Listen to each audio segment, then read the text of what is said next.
el planteamiento que hicimos en las reuniones previas de diseñando lo que íbamos a tocar han sido muy, francamente, muy interesantes. De hecho, hemos tenido una acogida magnífica. Han sido cerca de 150 personas las que han asistido al evento. Hemos tenido personas de todo tipo, tanto entidades como empresas, como comercios, o sea, con lo cual hemos cubierto todo el tema, el tejido empresarial de estas 4 comarcas.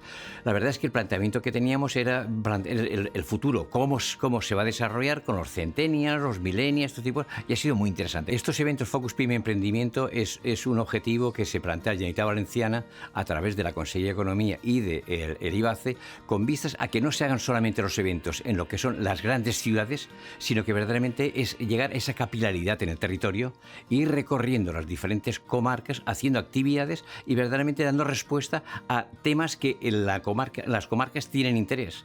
Y montamos estos eventos. El año pasado montamos por toda la Comunidad Valenciana 23 eventos que cubrieron 29 comarcas, con una asistencia de más de 2.000 personas. Las pymes tiene que ser una estrategia por parte de ellas el networking, porque es a través de ese networking es lo que les va a dar a conocer. Incluso en alguna ocasión hemos hecho algún concurso a ver quién había intercambiado más tarjetas en el tiempo de networking. Y recuerdo una ocasión que el ganador fue una persona que había intercambiado 13 tarjetas, enseñó las 13 tarjetas que había hablado con 13 personas, por lo cual entendemos que el tema del networking es fundamental, porque realmente a veces se están contratando cosas, es decir, a 500 kilómetros de distancia, cuando a 30 kilómetros podemos tener a alguien que nos está haciendo lo mismo o nos lo puede hacer.